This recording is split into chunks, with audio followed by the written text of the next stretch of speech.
Deus, diante da tua presença estamos, te louvamos por tudo que o Senhor tem feito, unindo a minha oração com a do teu servo, mais uma vez eu clamo ao Senhor, revelando a minha total dependência a ti nesta noite, para ministrar uma vez mais a sua palavra. Não sou eu que faço, não sou eu que opero, eu sou apenas um instrumento desta noite, das tuas mãos. Prepara os corações para receber a tua palavra, e assim como esta palavra alegrou meu coração, que alegre o coração da sua igreja nesta noite, e assim como foi para mim alimento, que seja alimento para eles nesta noite. Fortalece, cura, livra, batiza, faz aquilo que lhe apraz, porém que não saiamos da tua presença da mesma forma que nós entramos. Assim eu oro e te agradeço, em nome de Jesus, amém. Por favor, dobre sua atenção, porque a introdução é o que vai fazer a gente entender aquilo que o Espírito Santo ministrou em meu coração. Eu costumo dizer que há uma diferença enorme entre aquele que vive e aquele que simplesmente existe. Na verdade, aquele que vive sonha, projeta, tem expectativas. O que vive quer chegar a algum lugar. E por mais que haja uma definição dada à vida, e que definição é essa? Nascer, crescer, reproduzir-se, envelhecer e morrer. Quando nós aprendemos a viver, entendemos que a vida é muito mais do que isso. Na verdade, a vida ela se torna uma dádiva. E acredito que para nós que estamos aqui nesta noite, a maior dádiva da vida será naquele grande dia conhecermos o Senhor, vermos Ele face a face como Ele é. Todavia, ainda que a nossa dádiva e esperança futura seja conhecer o Senhor, a vida também pode nos fazer experimentar momentos intensos de felicidade na terra. Porém, eu não posso ser negligente acerca da vida e não dizer que verdadeiramente o pecado tornou a vida mais difícil do que ela é. É por isso que Jesus ele é categórico e ele deixa claro que no mundo nós teremos aflições. E tem aflições que nós experimentamos que são tão intensas que fazem algumas pessoas tomarem medidas mediante essas aflições.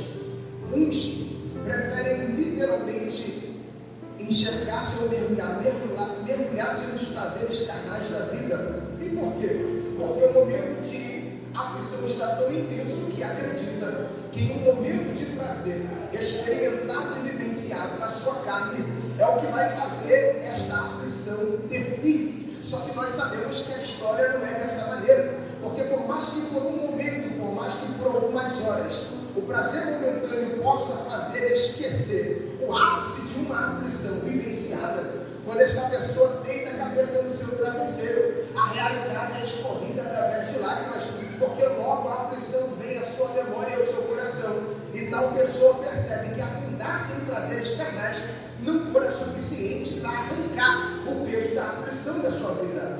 Outros tomam medidas mais drásticas, e eu preciso falar, porque nos dias de hoje enxergamos isso até dentro da igreja. E que medida drástica é essa? Alguns, por tamanha aflição experimentada, acabam dando cabo da sua própria vida.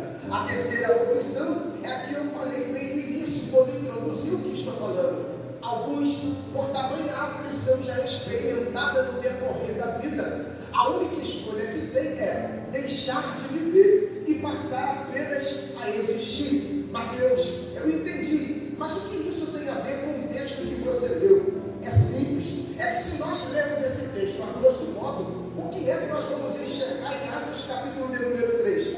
Um homem que está coxo, que vai ter a felicidade de ter Pedro e João subindo a hora nona e se deparando com eles.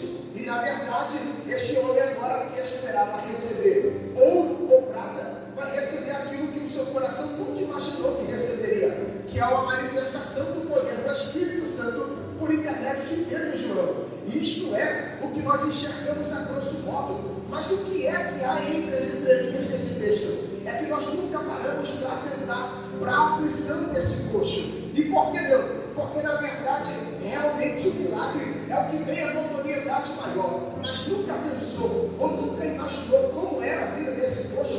O texto diz que aproximadamente 40 anos Essa era a vida deste homem. É alguém que nasce com uma aflição na sua vida, originada pelo pecado. Pecado dos seus pais? Não. Pecado de Adão, porque por causa do pecado veio a morte, e por causa da morte as enfermidades. Então é alguém que nasce por causa do pecado, fadado a simplesmente existir e não viver. E por que eu digo isso? Porque é alguém coxo, e naquele tempo alguém que era coxo era considerado alguém maldito ou amaldiçoado. Esse não poderia exercer a sua vida espiritual, porque tal enfermidade nem lhe permitia adentrar a porta do templo. Este também não poderia projetar um futuro familiar, não poderia projetar um futuro profissional. E por quê? Porque por causa da sua enfermidade não se trabalhava, por causa da sua enfermidade não se tinha família. O que é que resta para alguém que não pode projetar? O que é que resta para alguém que não pode adorar? O que é que resta para alguém que não pode almejar nada na vida? O que resta para esse homem é existir. E como eu disse, aquele que existe vive dia após dia sem nada a projetar, vive dia após dia sem nada a desejar. E o que é que acontece? O que vem está bom, o que aparece é suficiente. Este homem é alguém que não vive, mas apenas está existindo. Por quê? Porque as aflições da vida arrancam deste homem toda a expectativa de vida. E alguém que agora está fadado a depender. E quando eu uso a expressão alguém fadado a depender, não é a expressão que nós usamos ao outro irmão, a qual nós dizemos que depende do Senhor. Não, até porque depender do Senhor nunca será fado, porque está escrito na sua palavra que Ele, quando promete, cumpre, porque Ele não é homem para mentir, nem filho do homem para que se arrependa. Davi, quando trata acerca da necessidade dos seus salmos, vai dizer: eu fui moço e envelheci, e nunca vi um justo mendigar o pão. É o salmista dizendo: aquele que depende de Deus tem garantia.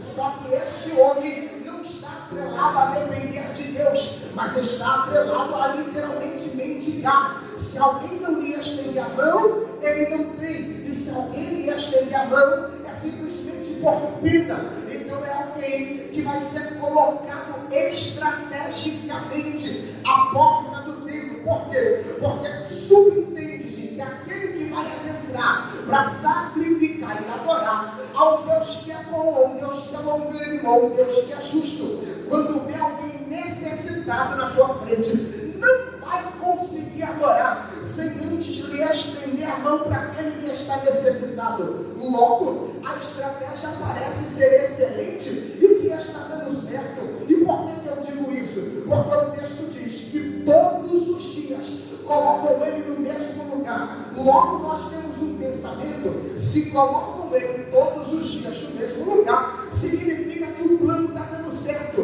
Provavelmente todos os dias alguém que passa para orar estende a mão para aquele coxo e dá alguma prata ou dá algum ouro. Imagina aquele amigo ou algum conhecido que colocar aquele homem ali dizendo para ele no fim da noite: rapaz, o dia hoje foi bom, deu certo, hoje mais uma vez você foi suprido. Só que esta visão é a visão de quem não projeta, é a visão de quem não tem expectativa. E por que você diz isso, Mateus? Porque todo dia aquilo que ele recebia mantinha ele no mesmo lugar. Quem não sonha, quem não tem expectativa, quem não projeta, quem não quer chegar a lugar nenhum, esmola sempre será suficiente. Eu vou repetir isso aqui.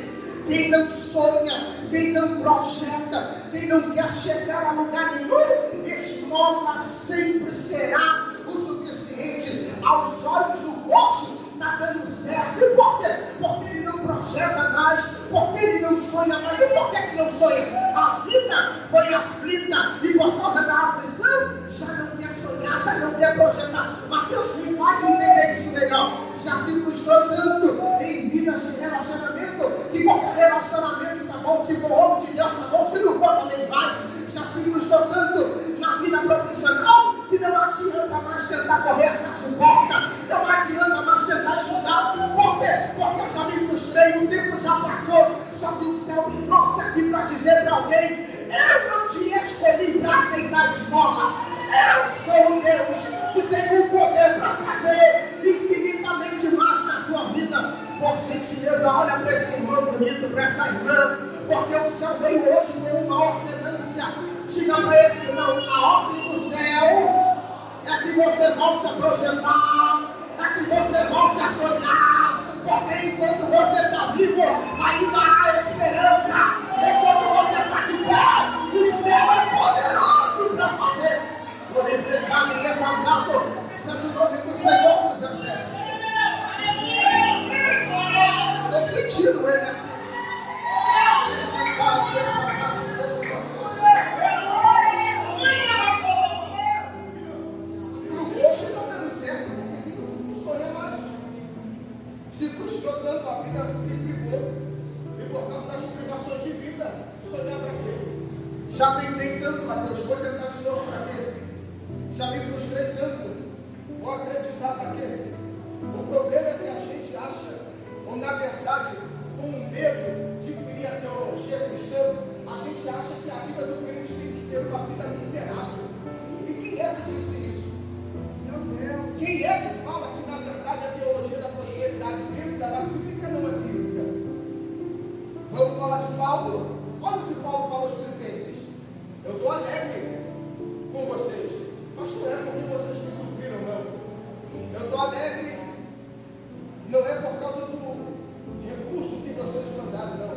Até porque eu, Paulo, aprendi a me contentar com o que tenho. Sei estar abatido, mas sei ter abundância. Sei padecer necessidade, mas sem ter fartura. Percebeu oscilações da vida de Paulo? Se Paulo quisesse pregar sobre isso, eu sei que ele conseguiria. Ele diria: ó, dividia de pouco, mas o céu também proveu na minha vida tinha de muito. Porque o homem chamado Salomão, que herdou a sabedoria de Deus, quando escreveu Eclesiastes capítulo número 13, ele diz: há tempo para tudo na terra. Há tempo de chorar e tempo de se alegrar. Há tempo de plantar e de colher aquilo que se plantou. Logo, haverá momentos que, independente do que façamos, o céu de fato estará de bronze. Só que o céu de bronze, por um momento, não pode definir toda uma história. Então, pelo amor de Deus, o céu tem uma ordem para alguém, porque ele sabe que tem gente que está aqui que já não sonha faz tempo. Ele sabe que tem gente que está aqui que está existindo ao invés de viver. Não projeta mais nada, não cria expectativa por mais nada. E o céu está dizendo: enquanto você estiver vivo e estiver na minha presença, pode sonhar, porque o teu Deus é poderoso para fazer. É claro que eu não vou ser negligente que o escritor dos Hebreus vai dizer: uns morreram antes de alcançar a promessa. Mas não significa que morreram antes de alcançar, não creram quando a promessa foi feita. Então,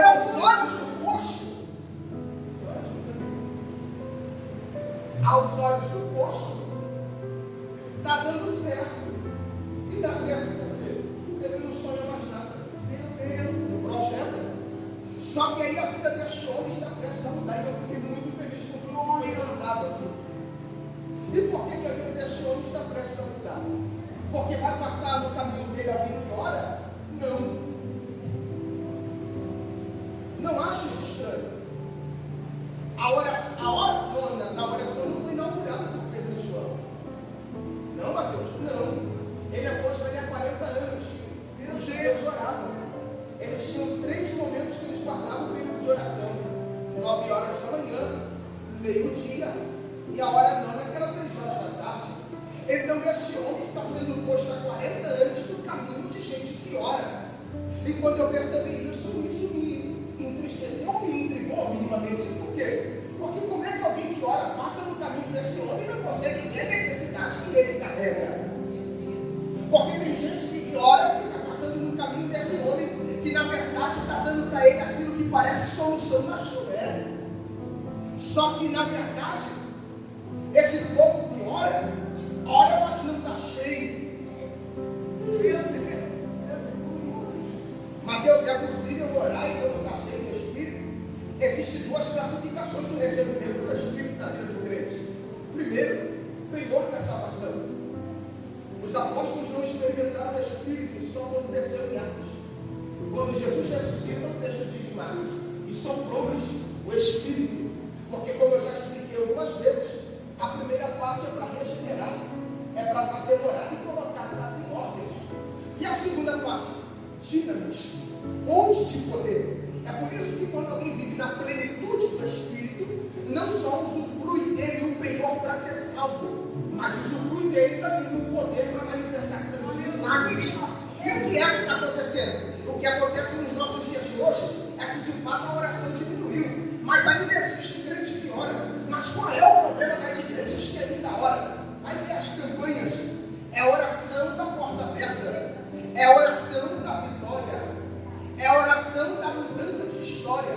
Os janeiros proféticos 12 meses, 12 dias, para 12 meses extraordinários do ano. Mas não pense que é 12 meses extraordinários em questão de poder. É 12 meses dando tudo certo. Os filhos indo bem na escola, a família bem alinhada, nenhum problema, todo levante do adversário sendo jogado por terra. Mas cadê as campanhas de oração para ser cheia do poder do Espírito Santo? A cada dia novas campanhas são feitas e a campanha principal é deixada de lado.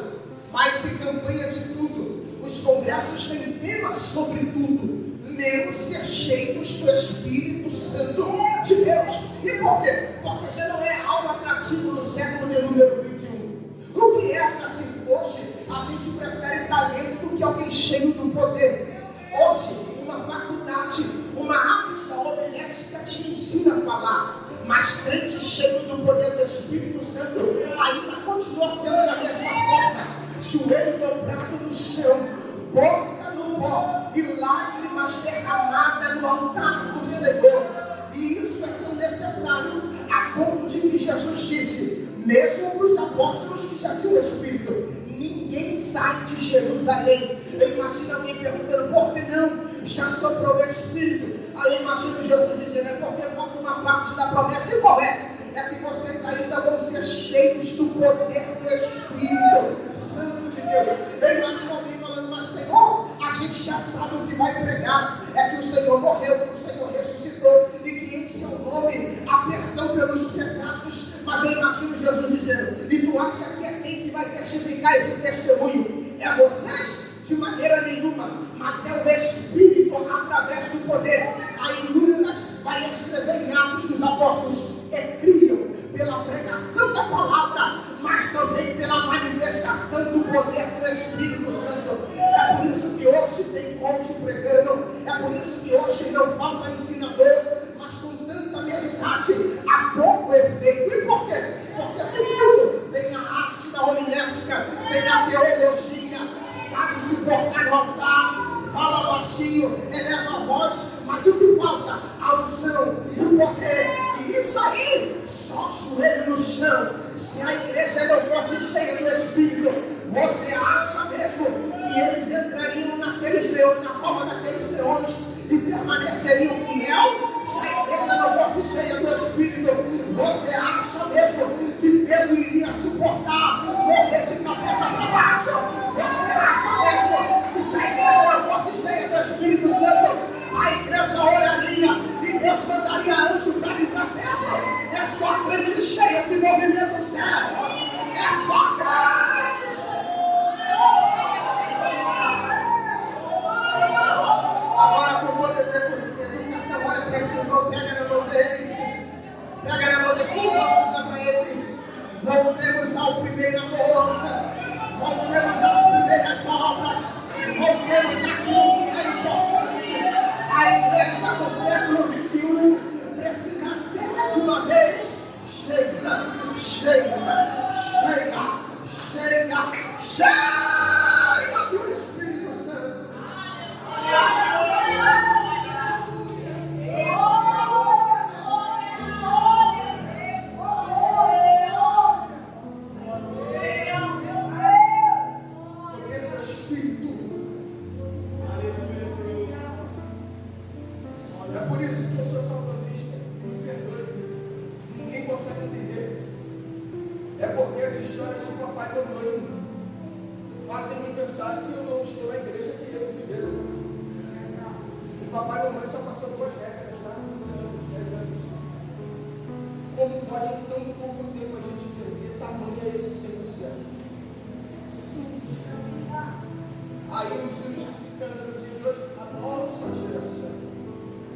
tem lenha para queimar. Cadê essa lenha? A gente se alegra, mas não chora. A gente pula, mas não muda. Meu Deus! Meu Deus! A gente chora, quando chora é emoção. Meu Deus! Mas o confronto. Estamos como os judeus que ouviram o sermão de Estevão. No confronto, ao invés de sermos quebrantados, rangentes. Porque não suportamos mais ouvir a sã doutrina. E por que não suportamos? Porque estamos vazios do Espírito Santo de Deus. E o que é que preencheu o lugar dele? Internet. O que é que preencheu o lugar dele? Amigos. Rede social. A gente dá atenção para tudo, mas não consegue dar atenção para ele. E diferente de algumas amizades que a gente tem, quanto mais distante ficamos dele, parece que mais distante ele fica de nós. Então, pelo amor de Deus, chegou o momento de sermos cheios do Espírito Santo. E por quê? Eu vou te explicar. Agora está subindo Pedro e João. Pedro e João sobe. E quando Pedro e João passa, ele estende a mão. Quando ele estende a mão, Pedro e João para. E olha o que o texto diz. Fitando os olhos dele. Gente, eu já falei isso para você, mas tem tanto tempo que eu não venho. Então grave de novo. Aprendi que o judeu se converteu a Cristo.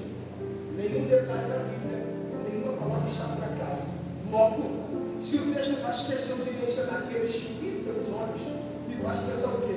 Que ele está tanto tempo ali, já não estou acostumado com ele, que já nem manda mais para ele. Passam, é um cara doido para criar alguma coisa. Passa. E qual é, Mateus, a necessidade de olhar? Te explico com Ezequiel 37. Como assim? E veio a mão do Senhor e me colocou dentro de um vale. Essa é a primeira informação que Ezequiel dá. Aí ele diz: rodeei pelos ossos e percebi, eram ossos sequíssimos. Veja geograficamente o que é um vale. Se Deus quisesse mostrar a Ezequiel um vale, ele colocaria Ezequiel no topo, porque um vale é uma vasta quilometragem, dá para se perceber que é vale de longe. Só que Ezequiel só consegue entender o que está acontecendo no vale porque a mão do Senhor coloca ele lá.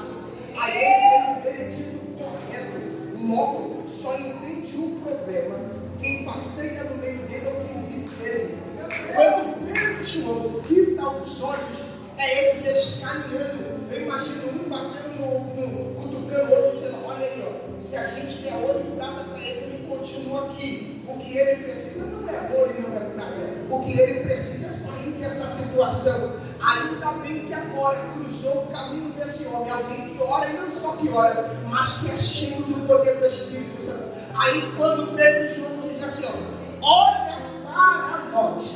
Aí o texto diz, ele esperava. Olha a mente de quem não tem expectativa. O que ele esperava e pensou que receberia alguma coisa deles, relacionado a ouro e prata. Aí Pedro olha para ele, dá um banho de água fria e diz assim, ó, não temos ouro e não temos prata. Na dimensão desse homem, qual é o pensamento provável? Se não tem ouro e não tem prata, só está tomando meu tempo. Porque se não tem isso, não pode me ajudar mais com nada. Aí Pedro continua a frase, eu não tenho ouro e não prata. Mas tu disse que não tinha nada. O que eu tenho, eu vou te dar agora. Eu imaginei ele pensando, se não é ouro, se não é prata, o que é que ele pode me dar? Aí Pedrão, em nome de Jesus Cristo, em nome de Jesus Cristo, levanta e anda, porque quem é cheio do Espírito nem sempre vai ter coisas terrenas para dar, mas sempre vai ter aquilo que a terra não pode oferecer. É por isso que melhor do que ter recurso terreno, é melhor ter recurso espiritual, porque aquilo que a terra não pode dar, só o espiritual tem para oferecer. Essa é a indagação nossa. Porque tanto tempo a gente olha e nada acontece. Porque eu passo sempre na presença de alguém que eu amo e que me vê caminhando e que parece que nada acontece. Foi 40 anos. gente que vai para a igreja passando no caminho dele. É o texto mostrando a importância do porquê que Jesus falou: não sai de Jerusalém. Porque quem não recebe a plenitude do Espírito Santo passa vidas como essa, sem mudar a vida que deveria ser mudada. Tem gente que já era para ter sido alcançado por mim, por você há muito tempo. Mas o que é? O problema é que a gente não se incomoda nas palmas. Faria pouco, o meu pirão primeiro. Aí a gente pensa nesses momentos: já está tão difícil eu guerrear pela minha casa, vou guerrear pelos outros. E o Senhor está dizendo: não precisa nem guerrear, é só ser cheio. Não precisa nem lutar, é só ser cheio. É por isso que Paulo disse: enchei-vos do Espírito Santo, porque no vinho há contenda. Eu imagino Paulo ter pensado quando ele diz: não se embriaguem com vinho, mas enchei-vos do Espírito Santo. Sempre pergunte o texto um pouquinho para quem e como. E Paulo escrevendo isso, eu já imagino o Espírito Santo falando: Paulo, tu vai dar ordem para eles se encherem de mim, mas eles vão perguntar como fazem isso. Aí Paulo se antecipa: enchei-vos do Espírito Santo. Aí ele continua dizendo: cantando e salmodiando, adorando o nome santo do Senhor. É Paulo dizendo: quer ser cheio do Espírito? Adora o Deus que você serve. Quer ser cheio do Espírito? Dá glória ao Deus que você serve. Vocês, com todo respeito, que são mais antigos, qual é o método que vocês diziam para ser batizado? Abre a boca e dá glória. Não fui ainda, continua dando glória, porque uma hora você vai ser batizado. Hoje a gente tem que pregar e tem que mandar dar glória.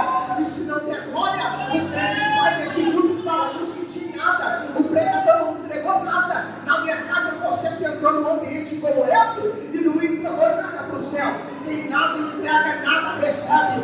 Mas quem entrega, já tem gente que está entendendo isso aqui. Levanta a mão, porque eu vou liberar uma palavra profética. No glória que você entregar, no aleluia que você entregar, o Espírito Santo vai te visitar aí agora. No glória da igreja, o Espírito Santo nos visita, nos visita, nos visita. O Espírito Santo nos visita, nos visita.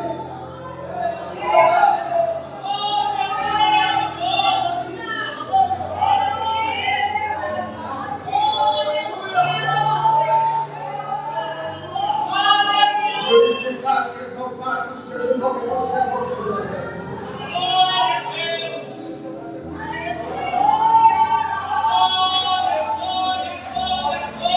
Esse negócio é tão estranho, porque a dicotomia diz que nasceu no espírito ao corpo. Logo, a emoção ela não é descartada do culto, porém não pode ser o centro. Uma vez eu estava no culto, que o dirigente era pentecostal até no plano, é até hoje. E aí o culto estava daquele jeito que a gente fala que está pesado, né? Porque a vida é peso, o pessoal está cansado. Aí ele foi e falou assim: ó, quer saber o negócio, irmãos? Vamos começar da glória, e vocês vão ver que o ambiente vai mudar. Aí ele foi sincero, ele falou: não precisa ser no espírito não, porque eu sei, eu estou mandando primeiro glória, vai ser da carne mesmo, mas da glória. Ele falou: vai começar por mim, ele, glória a Deus. Aí provavelmente um obreiro muito amigo dele foi lá e gritou: glória a Deus. Aí um que estava atrás gritou: glória a Deus. De repente veio um irmão mais estardalhento e gritou: glória. Quando a gente viu, a igreja inteira estava glorificando. O ambiente foi transformado. E por quê? Porque naquele momento nós começamos a prestar culto. Naquele momento nós começamos a adorar, que aonde ele é adorado, ele vai adorar. É por isso que Paulo fala: se enche do Espírito, enche como? Enche adorando, enche glorificando. É por isso que eu te respeito, mas não entendo se a partir de hoje você entrar neste ambiente e não conseguir ter glória a Deus. Eu lembro de uma falecida irmã chamada Naisa, que ela estava dirigindo um congresso de irmãs.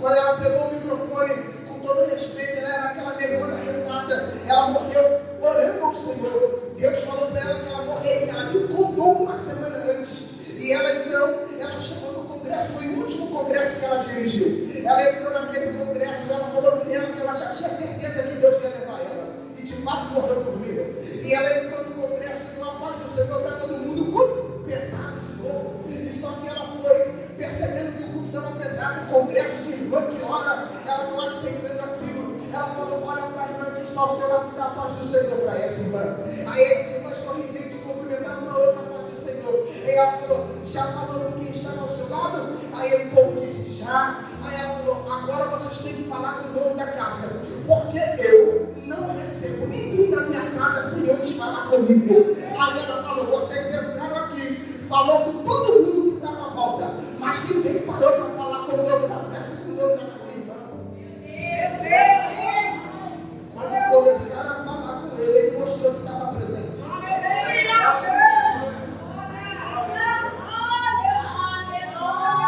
O que muda para nós encerrarmos a vida desse homem é que está passando alguém que ora e que é cheio do Espírito. E que fita os olhos dele e percebe que o que ele precisa não é ouro e não é prata. Aí agora Pedro e João falam em nome de Jesus Cristo, levanta e anda. E aqui está a cereja do bolo. Qual é a cereja do bolo? Que Pedro estende a mão. E o texto diz, e os pés dele se firmaram. Aleluia, tá, gente? Quem não anda é aleijado.